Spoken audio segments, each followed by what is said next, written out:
Children of God, mga anak sa Diyos. Sa unang mga siglo sa Kristyanismo, daghang Kristiyanos ang nagtago sa ilalom sa yuta aron malikayan ang mapintas nga paglutos sa Roman Empire. Ang maong mga ilalom sa yuta gitawag og catacombs, nga mao ang mga tunnel o lubnganan nga gililok sa bato din didto magtigom ang mga magtutuo. Sa Roma, ilabi na sa Italy, makita ang daghang bantugan kaayo nga mga catacombs hangtod karon sama sa Catacombs of Saint Calixtus o Catacombs of Saint Sebastian. Didto sila magampo, didto sila magselebrar sa santos nga misa o maglubong sa ilang mga minahal nga namatay tungod sa ilang pagtuo. Bisan ngit-ngit og huot ang maong lugar, didto nila nasinati ang kahayag sa presensya sa Ginoo. Ang uban kanila nagsulat og mga simbolo sa isda ug krus sa dingding isip timaan sa ilang pagtuo kang Kristo. Adunay mga bata, inahan, amahan, pari og mga obispo nga didto nagpabilin bisan peligro ang ilang kinabuhi. Ang uban nadakpan og gipatay apan wala silang mibiya sa ilang pagtuo. Ang catacombs nahimong simbolo sa kaisog ug paglahutay sa unang mga Kristiyanos. Hangtod karon, daghang mga pilgrims ug mga turista ang muadto niini nga mga dapit aron mahinumduman nga ang simbahan gitukod ibabaw sa sakripisyo ug sa dugo sa mga martires. Ug kini haom kayo sa atong pamalandong karong adlaw. Ang ebanghelyo karong adlaw naghisgot sa pagpamatuod alang kang Kristo o sa pag-abot sa Espiritu Santo nga mahimong magtatabang sa mga tinunan panahon sa paglutos o pagsulay. Unsay makutlo nato karong adlaw? Unang punto, ang Espiritu Santo mo ang naghatag kusog sa mga Kristiyano nga magpabilin nga matinud-anon kang Kristo. Nasayod si Jesus nga iyang mga tinunan makaagi og paglutos og kasakit human sa iyang pagkabanhaw og pagkayab. Mao nga wala niya sila pasagdi apan misaad siya nga ipadala ang manlalaban nga mao ang Espiritu Santo. Mingon si Jesus, "When the advocate comes, whom I will send you from the Father, the Spirit of truth who proceeds from the Father, He will testify to me." John 15:26. Sa binisaya pangahubad, sa dihang muabot na ang manlalaban nga akong ipadala gikan sa Amahan, ang Espiritu sa kamatuoran nga gikan sa Amahan, magpamatuod siya mahitungod kanako. Pasabot nga ang Espiritu Santo dili lang usa ka simbol o kusog, kundili tinuod gadzod nga presensya sa Dios nga nag-uban sa simbahan. Siya mao ang naglig-on sa mga apostoles nga kaniadto mahadlok apan nahimong maisugon nga mga magwawali. Si Pedro nga kaniadto milimod kang Hesus 3 ka beses, nahimong kusganon nga magtutudlo human niya nadawat ang Espiritu Santo. Mausab kini ang grasya nga gihatag sa Dios kanato karon. Daghang tao karon ang mahadlok sa pagpamatuod sa ilang pagtuo tungod kay naghuna-huna sila nga basin katawan sila o hukman sila sa uban o mabash sila sa social media tungod sa ilang pagtuo. Adunay mga estudyante nga maulaw moampo diya sa eskwelahan. Adunay mga empleyado nga dili mosukol sa dautan tungod kay basin mawad-an og trabaho. Adunay mga Kristiyanos nga mopili na lang nga magpahipi sa daplin bisan nasayod siya nga sayop ang panghitabo. Apan ang Espiritu Santo nagtawag nato sa kaisog ug kamatuoran. Ang tinuod nga magtotoo dili perpekto apan andam mobarog alang sa kamatuoran. Dili nato kinahanglan nga mahimong sikat aron mahimong saksi ni Kristo. Usahay ang pinakasimple nga pagampo, ang yano nga pagpasaylo ug ang pagtindog sa husto mao'y dakong pagpamatuod nga atong mahimo ang pagsunod kang Kristo pinaagi sa pagsunod sa ihang mga pulong. Ang pagpamatuod kang Kristo usahay adunay kauban nga sakripisyo o kasakit. Mao kanang nasinati sa unang mga Kristiyano sa catacombs. Bisan pa sa hulga sa kamatayon, nagpadayon sila sa pagsimba o sa ilang pagtuo. Mausab ni ang gihangyo sa Ginoo kanato karon. Kung adunay pagsulay sa pamilya, sa trabaho o sa komunidad, hinumduman nato nga dili ta maluya sa pagtuo kay ang Espiritu Santo nag-uban man kanato.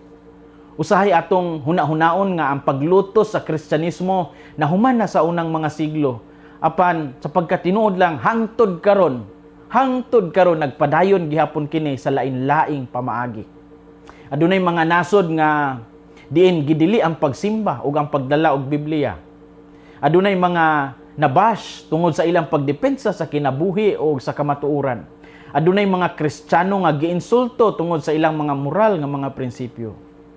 Apan ang ebanghelyo nagpahinumdom nga dili kita angay nga matingala niini tungod kay si Kristo mismo gilutos usab. Ang importante mao nga magpabilin kita sa kamatuoran ug gugma bisan pa makasinati ta og daghang kalisod. Ang Espiritu Santo maghatag og kaalam kanato. Ang Espiritu Santo maong naghatag kusog sa mga Kristiyano nga magpabilin nga matinud-anon kang Kristo.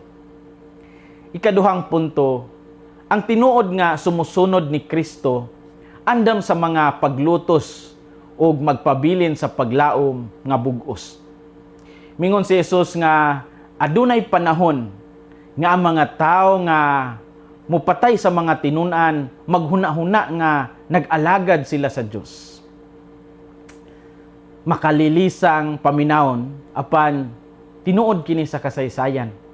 Daghang mga martir ang gipatay sa ngalan sa relihiyon o sa ngalan sa politika. Apan gipahinumduman ni Jesus ang iyang mga tinun-an niini aron dili sila matarog kung moabot ang pagsulay. Ang Ginoo wala nagtago sa kamatuoran nga ang pagsunod kaniya adunay kalisod. Apan wala usab siya mihunong sa paghatag og paglaom. Daghang tao karon gusto og kanang Kristyanismo nga walay sakripisyo. Gusto ang kalipay apan dili ang paglahutay. Munang dali kayo mo surrender. Apan ang tinuod nga pagtuo badya kanunay adunay kauban nga pag-antos alang sa kamatuoran. Si Jesus mismo nag-antos sa krus aron maluwas kita. Mao nga kun kita makasinati og pagsulay o mga pagsalikway tungod sa atong pagtuo, dili kita angay nga mawad-an og paglaom. Timan-an nato nga ang Espiritu Santo mao ang maggiya sa simbahan sa husto nga dalan. Busa kinahanglan magpabilin kita nga lig-on sa pagtuo ug dili magpadala sa pressure sa kalibutan. Ang tinuod nga kadaugan dili makita sa popularity kundi sa pagkamatinumanon sa Dios. Ang tinuod nga sumusunod ni Kristo andam sa mga paglutos o magpabilin sa paglaom nga bug-os. Story time. Kung atong tanawon ang kasaysayan sa simbahan, daghang tao ang misulay pag-usab sa Kristyanismo sumala sa ilang kaugalingong pagsabot. Usa niini si Martin Luther, usa ka German nga pari og theologian sa ika-16 nga siglo. Nituo siya sa Espiritu Santo ug sa gahom sa pulong sa Dios. Nagtuo siya nga ang Espiritu mao ang naghatag og pagtuo sa tao ug naggiya sa Kristiyanos ngadto kang Kristo. Apan adunay mga panudlo si Luther nga wala nahiuyon sa panudlo sa simbahang Katoliko. Nagtudlo siya nga ang kaluwasan pinaagi lamang sa pagtuo o sola fide. Samtang ang simbahang Katoliko nagtudlo nga ang pagtuo kinahanglan ubanan sa maayong buhat o sa grasya. Gidawat usab ni Martin Luther ang sola scriptura nga nag-ingon nga Biblia lamang ang bugtong tinubdan sa otoridad. Samtang ang simbahang Katoliko nagtudlo nga ang balaang kasulatan, ang tradisyon, importante diha sa kinabuhi sa simbahan. Gi-question usab ni Martin Luther ang pipila ka mga sakramento ug ang otoridad sa Santo Papa. Apan, bisan pa sa ilang kalainan, pareho silang nagtuo nga ang Espiritu Santo importante sa kinabuhi sa Kristiyanos. Kini nga maingon ta compare and contrast. Nagpahinumdom nato nga kinahanglan ang pag-ampo ug pagtuon aron magpabilin kita sa kamatuoran nga gitudlo ni Kristo pinaagi sa simbahan. People come, people go, but the church remains. Daghang mga tao ang nahimong mga ilado, daghang mga imperyo ang gikahadlukan kaniadto, daghang institusyon ang natukod kaniadto, apan niining tanan nagpabiling nagbarog ang simbahan. Karon og kaniadto nagpabilin ang simbahan ni Kristo, ang Iglesia Romana Katolika. Kini dili tungod sa mga antigong mga tao o mga programang epektibo kaayo. Kini tungod kay ang simbahan nagpabilin kang Kristo o hiniyagan usab sa Espiritu Santo.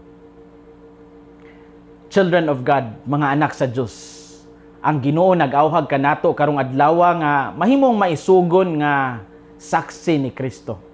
Ang Espiritu Santo magahatag kanato og kusog ug kaalam sa matag adlaw.